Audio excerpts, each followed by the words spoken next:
ओम शांति।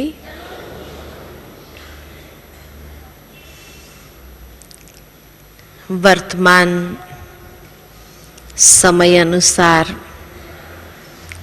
बाप दादा की हर एक मुरली में यही प्रेरणा हम सबके प्रति रही कि बच्चे अब तीव्र पुरुषार्थ करना है। जैसे दुनिया के अंदर कोई स्कूल कॉलेजेस होती है तो उसमें पढ़ाने वाला टीचर आने वाले सेमेस्टर में या आने वाले एग्जाम के लिए बच्चों को तैयार करते हैं। ठीक इसी प्रकार बाबा को भी जब कहते हैं जानी जाननहार है, बाबा ने कई मुरलियों में ये बात स्पष्ट की है कि बच्चे मैं हर एक के दिलों को बैठ के नहीं जानता हूं। हाँ, जानना चाहता है तो अवश्य जान सकता है। ये भी बाबा ने स्पष्ट किया कि बाबा के पास छोटी टीवी होती है जिसमें हर एक बच्चे के दिल का हाल बाबा देख सकता है और समझ सकता है।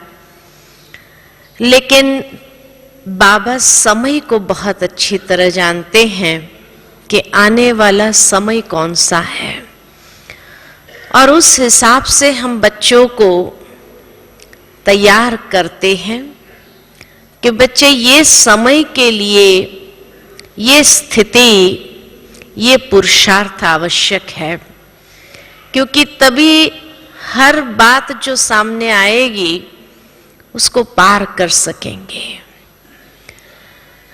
अभी समय अनुसार जो बातें आनी हैं वो भी बाबा ने स्पष्ट कर दी है कि बच्चे अभी अचानक का खेल बहुत तीव्र गति से महसूस करेंगे, अनुभव करेंगे।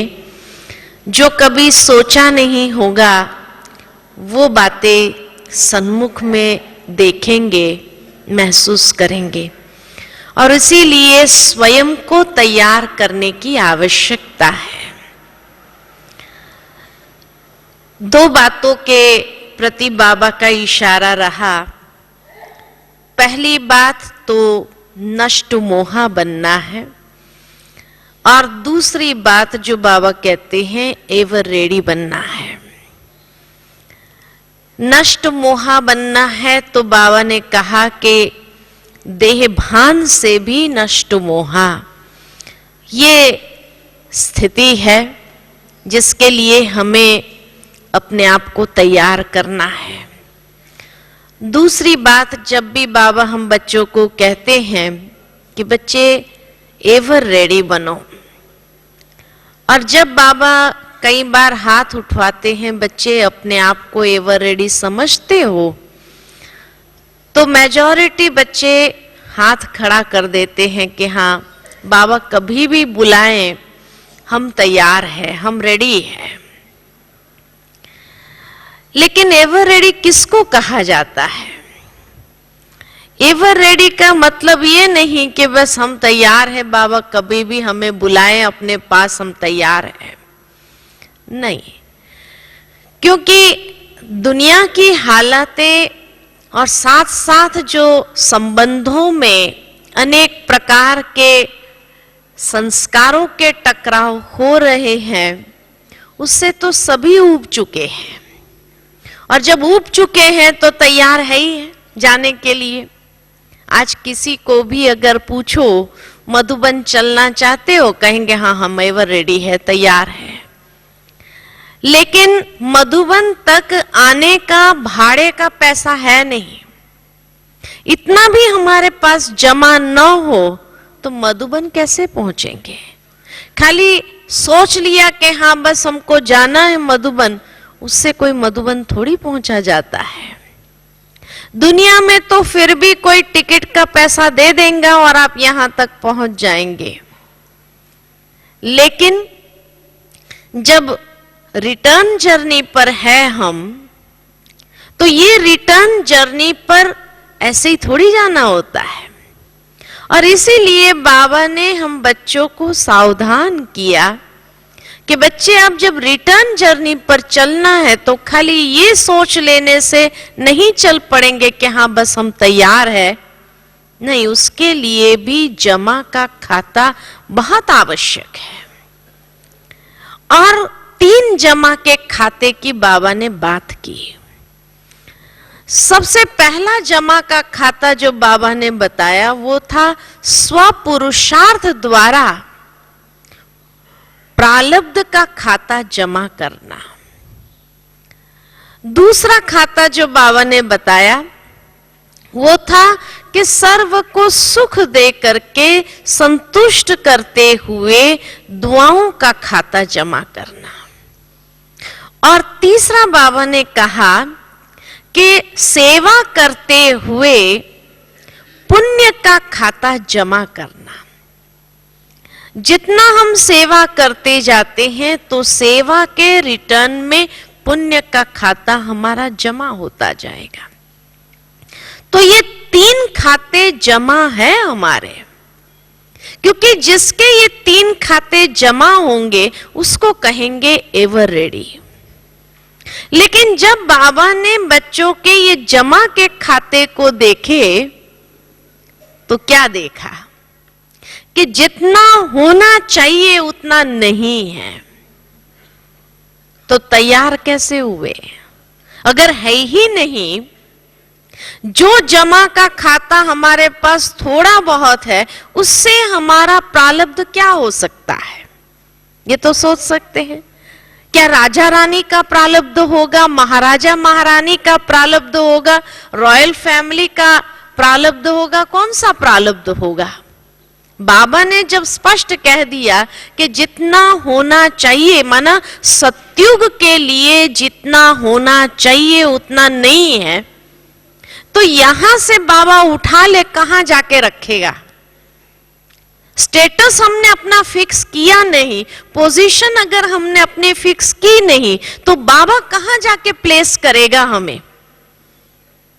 इसलिए बाबा कहते हैं बच्चे एवर रेडी, माना ये तीनों जमा के खाते भरपूर है, तब कहेंगे कि हाँ एवर रेडी है हम।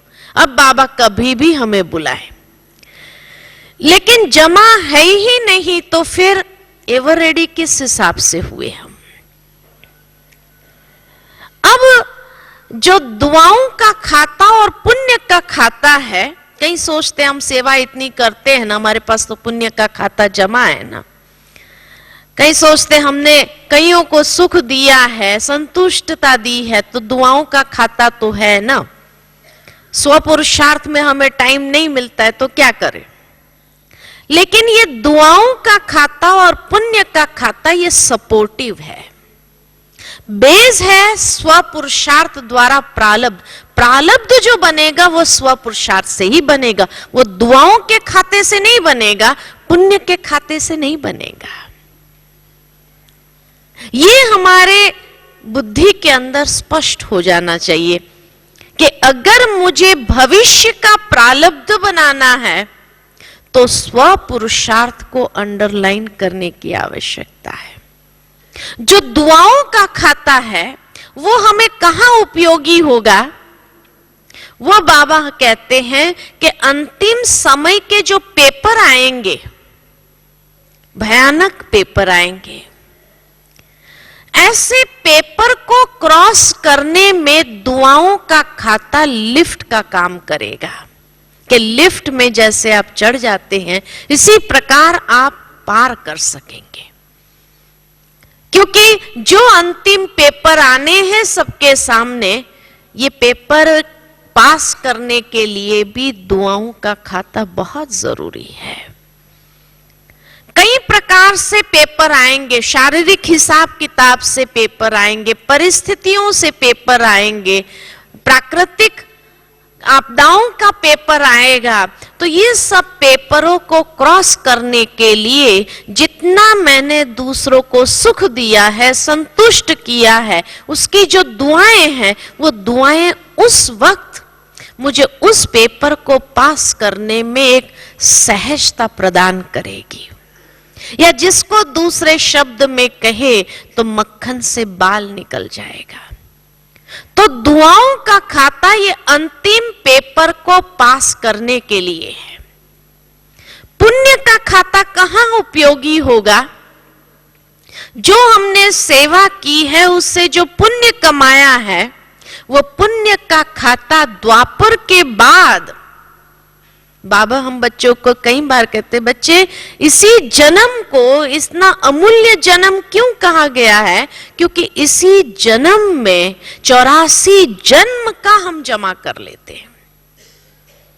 तो जो द्वापर के बाद के जन्म हमारे हैं वो तो पुण्य के खाते से चलेंगे ना। जितना पुण्य होगा उस पुण्य के खाते से वो जन्म हमारे चलेंगे। अभी का अगर अंतिम जन्म भी हम अपना देखें तो दुनिया वाली आत्माओं के हिसाब से फिर भी अच्छा है ना। तो ये अच्छा कैसे हुआ कि जरूर इतना पुण्य, इतना सेवा जो बच्चे कर रहे हैं, ये बच्चे ने सेवा जो की है तो द्वापर से लेकर कलयुग तक के अंतिम समय तक के जो जन्म है वो पुण्य के खाते से चल रहे हैं। लेकिन जो सतयुग और त्रेता युग का जमा होना चाहिए वो है स्वपुरुषार्थ द्वारा प्रारब्ध से जमा। और स्वपुरुषार्थ के लिए हमको टाइम नहीं मिल रहा है। और वो तो बाबा ने पहले ही बता दिया है कि बच्चे बहुत काल का अभ्यास चाहिए। बहुत काल का अभ्यास होगा तब जाकर के अंतिम समय में भी वो स्मृति स्वरूप बन करके हम नई दुनिया में चले जाएंगे। अंतिम समय अगर पुरुषार्थ करना चाहो, योग लगाना चाहो, उससे योग नहीं लगेगा। सारा समय अभ्यास किया नहीं है तो प्रारब्ध क्या हमारे। ब्राह्मण जीवन इतना श्रेष्ठ जन्म जो बना हमारा, भगवान का वरदानी जन्म है, तो ये वरदानी जन्म में हमें प्रारब्ध इतना श्रेष्ठ प्राप्त हो। ये न हो कि सतयुग त्रेता में दास दासी वाला ही पद मिल जाए, या उसी कैटेगरी के हिसाब से पुरुषार्थ ही हमारा इतना है, सेवा तो खूब कर रहे हैं, अनेक आत्माओं को सुख भी खूब दे रहे हैं, वो तो ठीक है, लेकिन स्व पुरुषार्थ का खाता हमारा कितना भरपूर है। और उसको भरपूर करने के लिए बाबा ने ये सीजन की मुरलियों में कुछ बातें जो हमारे सामने रखी वो बहुत महत्वपूर्ण है। विशेष रूप से बाबा ने 7 बातें हमारे सामने रखी जिस पर हमें अभी समय अनुसार अटेंशन देने की आवश्यकता है।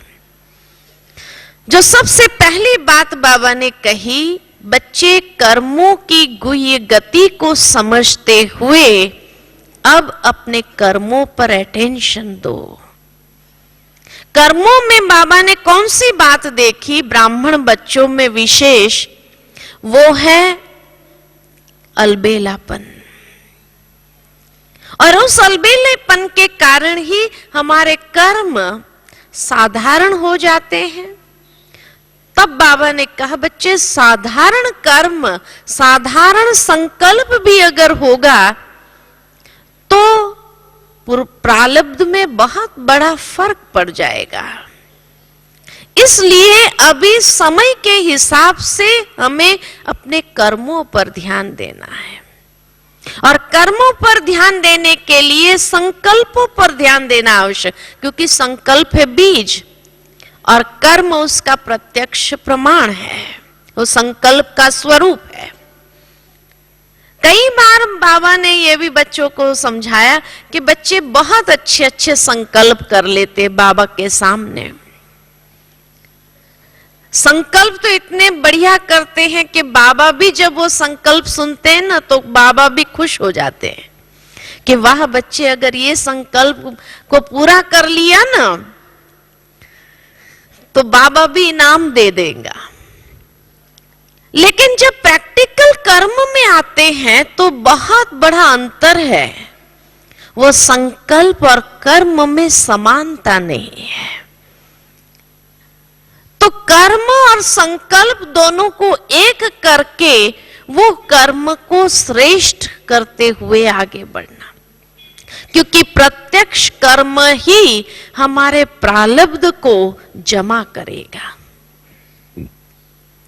कर्म में या दूसरे शब्द में कहे व्यवहार में, तो व्यवहार में कैसा व्यवहार है हमारा, उसके लिए बाबा ने कई मुरलियों में जो विशेष अंडरलाइन कराई गई बातें हैं कि बच्चे अब हमारे व्यवहार के अंदर निर्माणता, निर्मलता, बार बार बाबा ने दादी को भी याद करके कहा कि दादी जी के जीवन के अंदर ये स्पष्ट अनुभव होता था कितनी निर्माणता और निर्मलता, स्वच्छता, एकदम पवित्रता, रियलिटी, जो अंदर वही बाहर। ये व्यवहार हमारा कहां तक है, अंदर कुछ और बाहर कुछ, ये अभी तक अगर व्यवहार में है, कर्म में है, तो उससे प्रारब्ध कितना जमा हो सकता है। इसीलिए बाबा जो हम बच्चों को इशारा दे रहे हैं, अब अपने कर्म में श्रेष्ठता लाने का इशारा है, क्योंकि उसी से ही हम जीवन के अंदर उन्नति को प्राप्त करते हुए आगे बढ़ेंगे। जिसके लिए बाबा ने कहा बच्चे, अब बाबा भी प्रत्यक्ष स्वरूप देखना चाहते हैं और दुनिया की आत्माएं भी, खाली ज्ञान सुनाने वाले दुनिया में बहुत है, लेकिन प्रत्यक्ष अपने कर्म द्वारा देखना चाहते, व्यवहार द्वारा देखना चाहते कि हाँ ये अल्लाह लोग हैं, ये विशेष लोग हैं, ये साधारण लोग नहीं है, यही भगवान के बच्चे हैं। और तब उनके मुख से, मन से ये शब्द निकलेगा कि हाँ सचमुच भगवान आ गया, ये शब्द तभी निकलेगा। तो इसलिए बाबा कर्म के ऊपर विशेष जोर दे रहे हैं। स्व पुरुषार्थ को जमा करने का आधार हमारे कर्म, हमारा व्यवहार है। दूसरी बात जो बाबा ने कही कि तुम बच्चे विशेष हो, विशेष किस आधार पर है, तो बाबा ने कहा तुम्हारे पास विशेष स्वमान है, भगवान के द्वारा दिए गए श्रेष्ठ स्वमान है। तो श्रेष्ठ स्वमान में रहना और सर्व को सम्मान देना, बाबा की दो सीजन से बाबा की ये मुरलियां स्वमान और सम्मान के ऊपर चली है। और उसमें बाबा ने बहुत क्लियर करके दिया कि बच्चे, स्वमान का प्रत्यक्ष प्रमाण है सम्मान, सर्व को सम्मान, स्वसम्मान, दूसरों को सम्मान और भगवान का भी सम्मान, ये तीनों स्टेज पर सम्मान हो। स्वसम्मान कैसे कर सकते हैं हम? स्वसम्मान माना बाबा द्वारा जो विशेष हमें गिफ्ट मिली है, विशेषताओं की गिफ्ट मिली है, वो विशेषता का सही स्वरूप से प्रयोग करते हुए दूसरों को सुख देना, यह है स्वसम्मान। कि भगवान ने जो मुझे विशेषता दी है उसका यथार्थ प्रयोग करना समय अनुसार और दूसरों को सुख देना। दूसरों का सम्मान कैसे रख सकते हैं हम?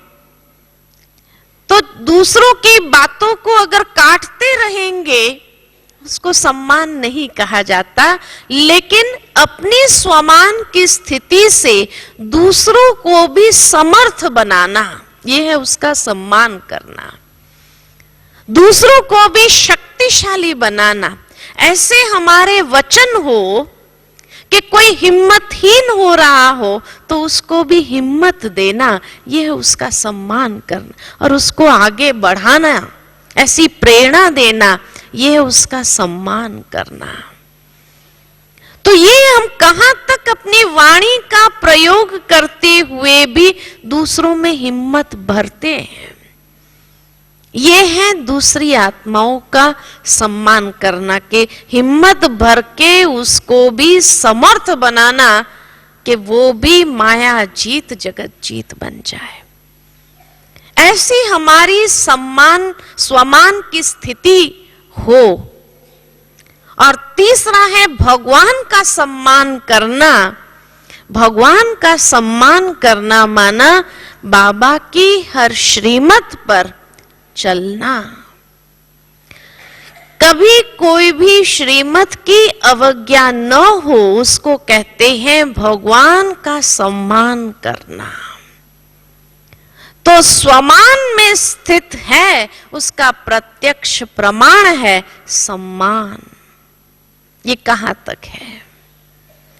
हम अपने चार्ट को अच्छी तरह से चेक करें, अपने आप को अच्छी तरह से देखें कि ये स्व पुरुषार्थ मेरा कितना तीव्र गति को पकड़ चुका है। तीसरी बात जो बाबा ने कहा, मनसा को पावरफुल बनाना। क्योंकि जितनी हमारी मनसा पावरफुल होगी उतना ही वायुमंडल को पावरफुल बना सकेंगे। और अब समय अनुसार आवश्यकता इसी बात की है, क्योंकि जैसे ही अचानक का खेल आरंभ होगा तो वायुमंडल प्रदूषित हो जाएगा। हर एक के अंदर हाई हाई की मनोवृत्ति जागेंगी, सब स्वस्थ नहीं रहेंगे मानसिक रूप से, डर जाएंगे, किसी के अंदर भय के कारण डिप्रेशन में चले जाएंगे, कोई किस रूप से मेंटली डिस्टर्ब हो जाएंगे। और ऐसी आत्माओं के बीच में हमें अगर रहना हो तो हमारी मनसा कितनी पावरफुल होनी चाहिए। तो इसलिए बाबा ने कहा बच्चे मनसा पावरफुल होगी, तो मनसा पावरफुल होने से आप अपने आसपास के वायुमंडल को पावरफुल बना सकेंगे। क्योंकि यही पावरफुल वायुमंडल में आप अपने आप को सुरक्षित महसूस कर पाएंगे।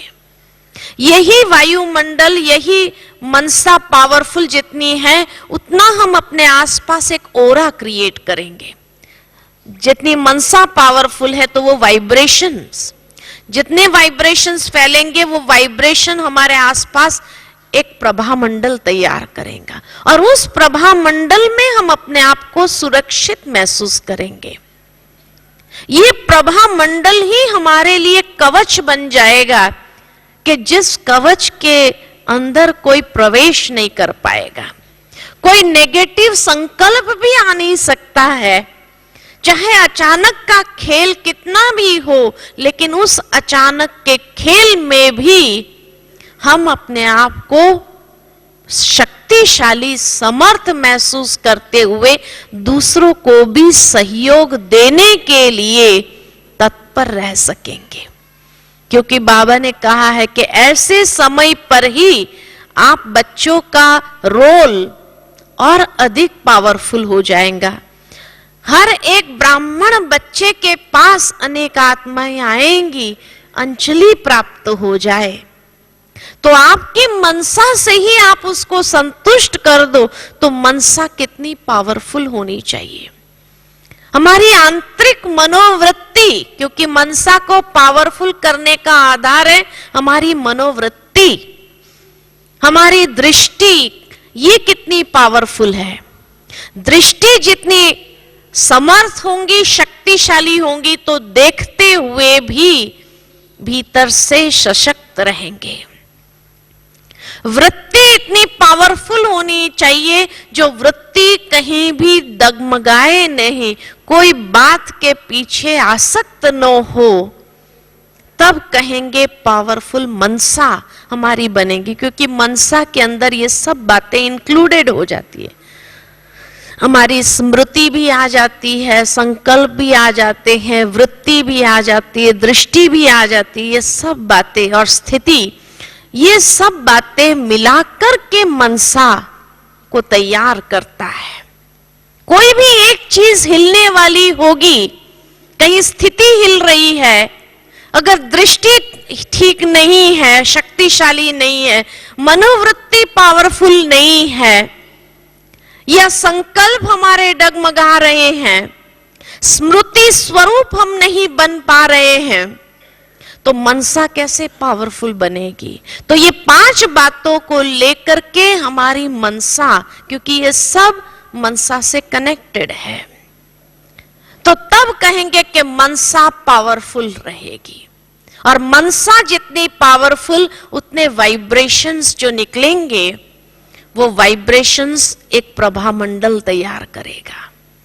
जो हम देवी देवताओं के चित्र में दिखाते हैं कि चारों ओर एक लाइट का प्रभा मंडल है, लेकिन मनसा जितनी पावरफुल होंगी, उतना हमारे आसपास भी एक ऐसा प्रभा मंडल तैयार होगा जो अनेकों को साक्षात्कार कराने के निमित्त बनेगा। तो खुद की ऐसी स्थिति होंगी, तब ये है स्व पुरुषार्थ। अब जिस पर मुझे अटेंशन देना है, और अटेंशन देते हुए हमें आगे बढ़ना है। चौथी बात जो बाबा ने कही कि साइड सीन्स तो बहुत आएंगे बच्चे, अच्छी साइड सीन्स भी आएंगी तो बुरी साइड सीन्स भी आएंगी, लेकिन उस समय साक्षी दृष्टा बन जाना। तो साक्षी दृष्टा कैसे बन सकेंगे? अच्छी साइड सीन में भी प्रभावित हो जाते हैं, बुरी साइड सीन भी प्रभाव डालने लगती है, तो साक्षी दृष्टा की स्थिति कैसी रहेगी? उसके लिए बाबा ने हमें बहुत पावरफुल जो ज्ञान की बातें दी है, वो है ड्रामा के ज्ञान की बात। जितना हमारे अंदर ड्रामा का लेसन पक्का होगा, ड्रामा का लेसन पक्का किसको कहते हैं? कि जो हुआ वो भी अच्छा, जो हो रहा है वो भी अच्छा, और जो होने वाला है वो भी बहुत अच्छा। हर बात में जब कल्याणकारी भाव हमारा भर जाता है, तो अकल्याण वाला सीन भी कल्याणकारी सिद्ध हो जाएगा। इसलिए ये ड्रामा का ज्ञान हमारी साक्षी दृष्टा स्थिति बनाने में हमें मदद रूप हो जाएगा। तो ड्रामा किस तरह चल रहा है, ये ड्रामा को हमेशा यही समझना कि हर बात इतनी परफेक्ट और एक्यूरेट है, इसमें कमी कहीं भी नहीं हो सकती। ये खुद को समझने की बात है, दूसरों को ज्ञान देने की बात नहीं है कि किसी के सामने परिस्थिति आए और हम उसको कहे ड्रामा कल्याणकारी है। हो सकता है वो उस बात को हजम न कर पाए और ही आपके ऊपर कोई ना कोई रूप से वार करने लगे, या आपके ऊपर आक्रमण करे। ड्रामा की पॉइंट ये स्वयं के लिए है। इसलिए बाबा हमेशा कहते थे कि ड्रामा ये ढाल है। ढाल माना स्वयं के लिए, ढाल दूसरों से प्रोटेक्शन के लिए है। तो जब भी हमारे सामने कोई बात आए, उस वक्त हमारी मानसिक स्थिति को स्टेबल रखने के लिए, संतुलित रखने के लिए, स्थित प्रज्ञ जिसको कहते हैं, स्थित प्रज्ञ रहने के लिए ड्रामा अति कल्याणकारी। लेकिन ये बोलने की बात नहीं है, ये समझने की बात है, और समझते हुए जीवन में आगे बढ़ना। किसी ने कैसा भी व्यवहार किया तो उस वक्त भी ये ड्रामा की पॉइंट के इसमें भी कोई कल्याण है, ताकि हमारी भावना उस आत्मा के प्रति नेगेटिव ना हो, बदला लेने की ना हो, ईर्ष्या की ना हो, ये भाव हमारे स्वतः समाप्त हो जाए। मंद दुख की ना हो, किसी ने कैसा व्यवहार किया और हमारी स्थिति ऊपर नीचे हो जाए, इतनी फ्लक्चुएट करने लग जाए, तो अब तो बाबा कहे अचानक के सीन्स इतने बढ़ने वाले हैं, तो साक्षी दृष्टा का अगर अभ्यास ही नहीं है तो वो सीन्स के बीच में कैसे आप अपने आप को सुरक्षित रख पाएंगे। तो इसलिए चौथी बात जो बाबा ने कही, साक्षी दृष्टा, वैरायटी सीन्स आएंगे आपके सामने, हर प्रकार के सीन, अच्छे भी होंगे बुरे भी होंगे, लेकिन उसमें मुझे साक्षी दृष्टा कैसे बनना है। पांचवी बात जो बाबा ने कही, बार बार लगभग हर मुरली के अंदर कहा, वो था दृढ़ संकल्पधारी बनो। दृढ़ता अपने संकल्प में ले आओ, दृढ़ संकल्प करो। कई बार बाबा ने ये बात कही कि बच्चे, अगर ये बात आपने समझ लिया कि ये नहीं करना है, मन नहीं करना है, उसके बाद वो कमजोरी आए नहीं अपने पास। पुरुषार्थ उसी का नाम है कि जब हमने सोच लिया, कर लिया, माना फाइनल हो गया वो, उसके बाद मन कमजोरियों के वश नहीं होना चाहिए। तो दृढ़ संकल्पधारी बनना। लेकिन बाबा देखते हैं कि बच्चे जब मधुबन में आते हैं, बाबा के कमरे में जाते हैं, कोई विशेष ऐसे दिन होते हैं, उस दिन तो बहुत अच्छे दृढ़ संकल्प कर लेते हैं पुरुषार्थ के लिए, लेकिन बाद में क्या हो जाता है, कहते संकल्प ढीला हो गया। अब संकल्प ढीला कैसे हो जाता है? कहेंगे क्या करें, मेरे अंदर इतनी दृढ़ता नहीं है। ऐसे नहीं कि दृढ़ता नहीं है, दृढ़ता तो है, क्योंकि भक्ति मार्ग में भी कई प्रकार के नियम व्रत लेते थे कि नहीं लेते थे। साधारण सा उपवास भी तो किया होगा हर एक ने। उपवास तो किया है कि नहीं किया है?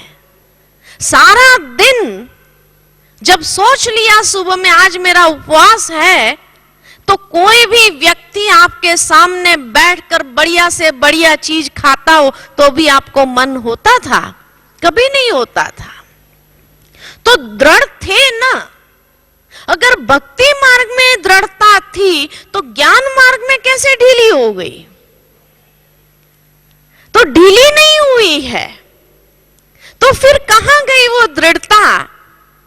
लेकिन भक्ति मार्ग में क्या होता था कि हम दूसरों को देखते नहीं थे, और अगर खा रहा है, खाने वाला खा रहा है, बढ़िया से बढ़िया खुशबू वाली चीज भी उसके पास में रखी है, खा रहा, तो भी हमें मन नहीं, क्योंकि मन के अंदर एक बार सोच लिया कि भाई मेरा व्रत है ना, इसका तो व्रत नहीं है, तो वो भले खाए। लेकिन यहां ज्ञान मार्ग में हमारा दृढ़ संकल्प ढीला क्यों हो जाता है? क्योंकि हम दूसरों को देखना आरंभ कर देते कि अरे ये मेरे से पुराना। तो मधुबन में तो आते हैं बाबा से मिलने के लिए, तो सब साथ रहते हैं ना, एक कमरे में 5 भी तो होंगे। अब हम दौड़ दौड़ करके उठ करके सुबह अमृत वेला करने जा रहे हैं, और हमारे साथ में कोई पुराना भाई या बहन सोया है और वो अमृत वेले उठा ही नहीं, तो उसको देखा अरे ये पुराना, ये नहीं उठ रहा है, तो क्या पड़िए फिर हमें भी। तो ऐसे करके और भी वो चद्दर ओढ़ के सो जाते हैं, है ना। तो दूसरों को देखना चालू कर दिया, ये हमसे पुराना है, इधर उधर जैसे ही देखना आरंभ करते हैं, ये तो करता नहीं है, ये तो करता नहीं है, तो फिर क्या है, कोई बात नहीं, आज मैंने नहीं किया तो कोई बात नहीं, ऐसे करके एक डनलप का तकिया लगा दिया और फिर सो गए, अलबेले हो जाते। इसलिए भक्ति मार्ग में हम किसी को नहीं देखते थे, क्योंकि जरूरी थोड़ी है सभी उपवास करेंगे, मेरा उपवास है, ये मेरा व्रत है, दूसरे का नहीं है। तो भक्ति मार्ग में हमने कभी किसी को नहीं देखा, परिवार में 5 मेंबर थे, दूसरे किसी ने उपवास नहीं किया तो भी सोचते थे ये उसका कर्म, वो नहीं करता है उसका भाग्य। लेकिन ज्ञान मार्ग में हम दूसरों को देखना क्यों शुरू कर देते हैं? और जैसे ही दूसरों को देखा कि मेरा संकल्प ढीला होने लगता है। अरे नहीं कर रहा है वो अगर दूसरा, तो वो उसका भाग्य ना, आप तो करो। आप उसको देख करके अपने आप को ढीला क्यों कर देते हो? तो इसलिए जैसे ही दूसरे को देखा, माना अपने संकल्प में ढीलापन आ जाता है कि चलता है, उसने ऐसा किया ना, माना चलता है। तो इस प्रकार की रॉन्ग समझ हम जीवन में अपना लेते, अपनी मानसिकता में अपना लेते हैं। और जैसे ये रॉन्ग समझ हमारी मानसिकता में आती है कि हमारा संकल्प ढीला हो जाता है। और फिर धीरे धीरे क्या होता है, रॉन्ग समझ को अपनाने से फिर दिमाग रॉन्ग तो चलेगा ही, इसलिए नेगेटिव विचार आते हैं, योग नहीं लगता है। कई लोग कहते हैं हम पहले मधुबन आने में तो इतना लगन से योग करते थे, इतना, लेकिन यहां आने के बाद जो है ना हमारी स्थिति थोड़ी डाउन हो गई।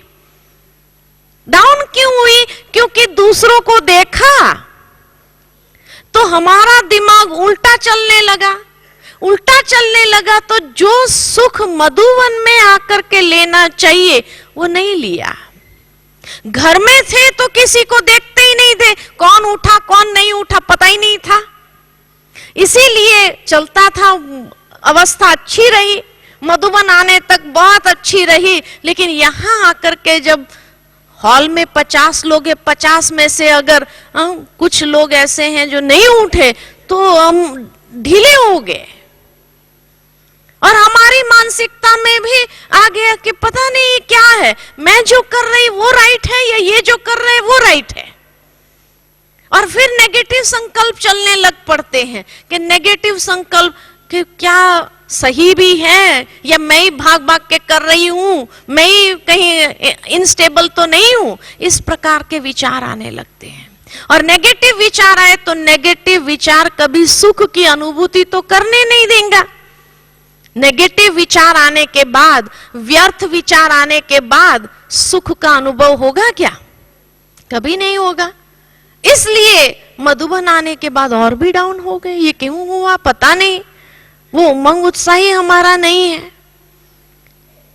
तो कारण आजू बाजू देखना आरंभ करते। इसलिए बाबा कहे हर एक पुरुषार्थी है, ये सोचो ये भी पुरुषार्थी है ना।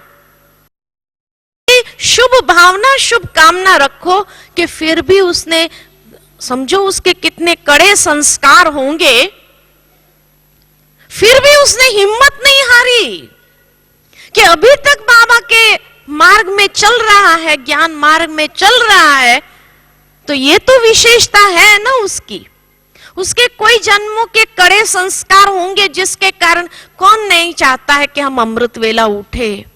लेकिन कुछ पूर्व जन्मों के हिसाब किताब या बोझ या ऐसे कर्मों का भारीपन जो है, जो व्यक्ति को बेचारे को उठने नहीं दे रहा है, या उसके शारीरिक हिसाब किताब बीच में बाधा बन रहे, इसलिए नहीं तो कौन नहीं चाहता है कि हम अमृत वेला नहीं उठे। हर एक चाहता है कि हम उठे, उठ के यहां तक आते हैं। लेकिन यहां भी योग करने के बजाय दूसरे को देखते, ये तो सो रहा है, ये तो सो रहा है, ये इतने पुराने सो रहे हैं, ये पुराना सो रहा है, मेरा क्या हाल है ना। तो जो उमंग उत्साह से आए यहां बैठे तो भी फायदा नहीं लिया। तो सोचो कि बेचारे भले यहां आकर के अगर नींद उसको आ गई तो भी उसमें पॉजिटिव देखो कि उठ के आए ना। माना उसने हिम्मत तो नहीं हारी ना, माया के सामने उसकी युद्ध तो जारी है ना, एक ना एक दिन तो विजयी हो जाएगा। लेकिन मुझे तो भगवान की देन कहो या वरदान कहो कि मुझे नींद नहीं आ रही है, लेकिन फिर भी मैं पुरुषार्थ नहीं कर पा रही हूं, मैं दूसरों को देखने में बिजी हूं, तो मैं ज्यादा गिरी हुई हूं या ये ज्यादा गिरा हुआ है? ये तो फिर भी युद्ध करके पास हो जाएगा, लेकिन मैं उसको देखने में जो लगी तो भगवान का जो वरदान मुझे मिला सुबह उठ करके फ्रेश होकर के बैठने का, वो वरदान को भी तो हमने कार्य में नहीं लगाया ना। तो इसलिए भक्ति मार्ग में हमने कभी किसी को देखा नहीं कि परिवार वाले दूसरे भाई बहने कोई कर रहे हैं नहीं कर रहे हैं, कोई मतलब नहीं। और ही कई बार तो देखा कई बहनें अपने पतियों के लिए भी पुरुषार्थ करती है ना, तो दूसरों के लिए भी हम पुरुषार्थ करते हैं, लेकिन यहां पर दूसरों को देखना आरंभ किए कर दिया। बाबा हम बच्चों को कहते हैं आप उसके लिए पुरुषार्थ न करो, कम से कम शुभ भावना का दान तो दो, और ये शुभ भावना का सहयोग देते हुए उसकी भी ये समस्या खत्म हो जाए, ये भावना रखो कि ये माया जीत बन जाए, ये भावना रखो। तो ये भावना जितनी उदारता की होगी उतना हम अपने आप को ऊपर उठा सकेंगे, हम अपने दृढ़ संकल्प में मजबूत रहेंगे और नेगेटिव और व्यर्थ विचार हमारे मन में नहीं आएंगे। नहीं तो इतना अच्छा हमको भगवान ने वरदान दिया कि हम उठ पाए, स्वस्थ होकर के आके बैठे, लेकिन इधर उधर देख करके मन के अंदर व्यर्थ चलाया, तो यहां आकर के बैठने में भी फायदा क्या हुआ? जीरो, प्राप्ति तो जीरो हो गई। वो तो फिर भी युद्ध करके जीत प्राप्त कर लिया होगा, लेकिन हमने तो जीरो। तो इसलिए बाबा हमेशा कहते देखना है तो बाबा को देखो, मम्मा को देखो, और किसी को नहीं देखो, क्योंकि सब अपनी रीति से पुरुषार्थी है। और कई तो पुराने हैं तो उनका बहुत काल का जमा का खाता है फिर भी, इसलिए उसको देख करके आप तीव्र पुरुषार्थ में लगो। उसको देख करके ढीले होकर के आपके पास तो बहुत काल का जमा का खाता भी नहीं है। पांचवी बात जो बाबा ने कही, छठी बात जो बाबा ने कही, सफल करो और सफलता पाओ स्व पुरुषार्थ में। यह भी एक महत्वपूर्ण बात आ जाती है। 5 बातों को बाबा ने सफल करने लिए कहा, समय, श्वास, शक्ति, संकल्प और गुण। ये 5 बातों को तो हर एक सफल कर सकता है। समय, श्वास, शक्ति, गुण और संकल्प, ये 5 बातों को हर एक सफल कर सकता है। कोई ब्राह्मण बच्चा नहीं कह सकता है कि ये 5 में सफल नहीं कर सकता, है ना? तो ये 5 को जितना सफल करेंगे, तो संगम युग का बाबा ने हिसाब बताया कि संगम युग की एक घड़ी, संगम युग का 1 मिनट भी कितना बराबर होता है? 1 साल के बराबर हो जाता है। तो जितनी घड़ियां ये सफल की हमने, जितना समय सफल किया, श्वास सफल किया, शक्ति सफल किया, ये सब आपस में इंटरकनेक्टेड है। तो एक को नहीं सफल कर रहे हैं, आप 5 को सफल कर रहे हैं, क्योंकि अगर समय सफल किया माना शक्ति सफल हुई, उतने श्वास सफल हुए, उतने गुण सफल हुए, उतने संकल्प सफल हुए, तो ये दूसरे 4 ऑटोमेटिक सफल हो जाते हैं। उतना समय खाली सफल किया हमने, लेकिन ये 5 तो मल्टीप्लाई बाय 5, और वो मल्टीप्लाई बाय संगम युग की 1 मिनट 1 साल के बराबर हो तो कितना गुना फायदा हो जाता है। और उसी हिसाब से अगर देखा जाए कि 1 व्यर्थ गंवाया तो 5 व्यर्थ गंवाया, तो कितने साल के बराबर व्यर्थ गंवाया। इसलिए बाबा कहते हैं बच्चे, संगम युग का जो हिसाब किताब है ना, विचित्र है। विचित्र बाप हमें पढ़ा रहा है, तो संगम युग का हिसाब किताब भी विचित्र है। 1 का कई गुना जमा भी कर सकते हैं, तो 1 का कई गुना ना भी हो जाता है। और इसलिए ये 5 बातों को सफल करने के लिए कभी कोई ये नहीं कहेगा कि मैं नहीं कर सकता हूं। हर एक को बाबा ने कोई ना कोई प्रकार की शक्ति विल की हुई है, कोई ना कोई गुण संगम युग का वरदान के रूप में दिया हुआ है। समय, श्वास, संकल्प तो है ही है। तो ये तीनों को कर्म करते हुए भी श्रेष्ठ रखना, ये तो हमारे हाथ में है कि हम अपने संकल्प को श्रेष्ठ रखें, समय को श्रेष्ठ बिताएं, अच्छे विचारों में उसको बिताएं और अपनी शक्तियों को लगाएं अच्छे कार्य के प्रति। तो ये तो हर एक कर सकता है, कोई कह नहीं सकता है कि मैं ये नहीं कर सकता। और ये सफल करते हुए सफलता को पाना। और सातवीं बात जो बाबा ने कही, बच्चे अखंड महादानी भव, अखंड महादानी बनो, देते जाओ, दूसरों को भी देते जाओ। ब्राह्मण है उसको सहयोग दो, बाहर वाले हैं अज्ञानी आत्मा, उसको दान दो। इस रूप से अखंड महादानी, ये समय की पुकार है। तो जितने अखंड महादानी बनते जाएंगे उतना हमारे ये पांचों बातें जो है सफल होनी है। और विशेष बाबा ने लास्ट 2 मुरलियों में जो हम बच्चों को बातें बताई, उसमें अधिकतर अनुभव करने लिए प्रेरणा दी। चाहे लास्ट की बाबा की मुरली साइलेंस की शक्ति पर चली, और उससे पहले बाबा ने 4 स्वरूप के अभ्यास के लिए बार बार प्रेरणा दी। पिछले साल भी 5 स्वरूप के लिए अभ्यास करने की प्रेरणा दिया था। इस बार तो मुरली चलाते चलाते भी बाबा बीच बीच में इतने लंबे समय तक साइलेंस में हो जाते थे। यानी बाबा जब सुना रहा है तो उस स्वरूप में स्थित होकर के सुना रहा है। भावार्थ ये है कि हमें भी अभ्यास साथ साथ में करा रहे हैं कि जब हम सुने तो भी उस स्वरूप में रह करके सुने और उसका अनुभव करें। इसलिए बाबा ने कहा, बच्चे अब अनुभव कराओ, और जितना हमारा स्वयं का ये अभ्यास होगा साइलेंस की शक्ति का और 4 स्वरूप के अभ्यास का, उतना ही हम अनुभव कराने के लिए समर्थ हो जाएंगे। तो अब प्रैक्टिकल बाबा ने पिछली लास्ट दोनों मुरली को यही कहेंगे, एक अनुभव युक्त मुरलियां थी। मुरली खाली समझ देने के हिसाब से नहीं। पहले बाबा की मुरली साइलेंस के ऊपर चलती थी तो बाबा उसकी व्याख्या को बताते थे कि साइलेंस पावर किसको कहा जाता है। फिर बाबा हमें उसका गहराई में ले जाते थे कि उसमें कौन सी धारणाएं होती है, उसमें हमारी स्थिति कौन सी होती है, कौन सी बातें ध्यान में रखने की होती है। लेकिन इस बार बाबा की मुरली साइलेंस के अनुभव में, और इसीलिए पिछली बार भले बाबा की मुरली छोटी रही लेकिन हर आत्मा इतनी तृप्त होकर के गई कि इस बार बाबा ने हमें भरपूर कर दिया।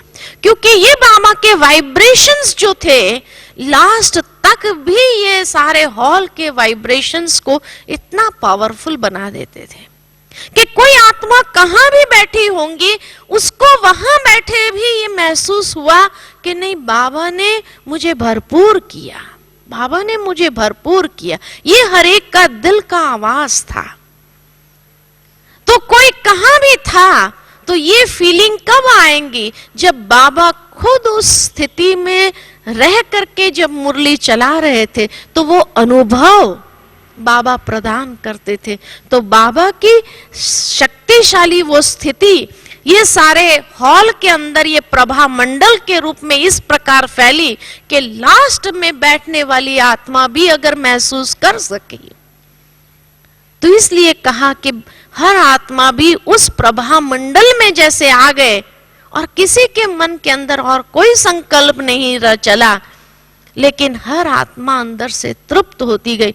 ये बाबा ने क्यों हमें अनुभव दिया, क्यों हमें फीलिंग कराई कि हमें भी यहां से जाने के बाद ऐसे शांति दूत होकर के कैसे भी समय हो, कैसी भी बातें हो तो साइलेंस में चले जाए और हम खुद भी उस अनुभव की गहराई में जाएं और दूसरों को भी अनुभव कराएंगे तो समस्याएं काफी हद तक विघ्न और बाधा के रूप में सामने नहीं आएंगे, लेकिन उसको हम सदा के लिए समाप्त कर सकेंगे। जब बाबा ने वो चारों स्वरूप के लिए भी, उस समय भी बच्चे अपने अनादि स्वरूप में चले जाओ, स्थित हो जाओ। बार बार बाबा जैसे ले जाते थे, ले जा करके एकदम साइलेंस हो जाते थे। तो बाबा की दोनों मुरलियों को देखा, अनुभव युक्त मुरलियां थी कि बाबा प्रैक्टिकल करके हमें सिखा रहा है। भगवान प्रैक्टिकल करके सिखा रहा है, उससे बड़ी और क्या हमें प्रत्यक्ष प्रमाण चाहिए। भाई बहनों से अपेक्षा नहीं रखो कि ये बहन करे, ये भाई करे, नहीं। भगवान ने प्रत्यक्ष करके सिखाया ना, उससे ज्यादा क्या चाहिए हम। और उस फीलिंग के अंदर अगर हम अपने आप को ले जा सकते हैं, एकदम डीप साइलेंस में, आप देखो कैसे समस्याएं भी खत्म हो जाती है, कैसी परिस्थितियां पिघलने लगती है, ऐसे आप महसूस करेंगे। तो अब बाबा का भाव है कि अनुभवी स्वरूप में स्थित होकर के हमें दूसरों को भी अनुभव कराना है और सभी बातों से अपने आप को ऊपर ले जाते हुए स्वपुरुषार्थ की रफ्तार को तीव्र करना। तो ये 7 बात मेरे स्वयं के कर्म, व्यवहार, मनसा, स्थिति के लिए जो पुरुषार्थ की बताई बाबा ने ये सीजन के अंदर, और प्रत्यक्ष अनुभव करके भी दिखाया कि कैसे करना होता है। तो बार बार उस अनुभव में हम अपने आप को ले चले। तो ये है वर्तमान समय के हिसाब से तीव्र पुरुषार्थ का आधार। ओम शांति।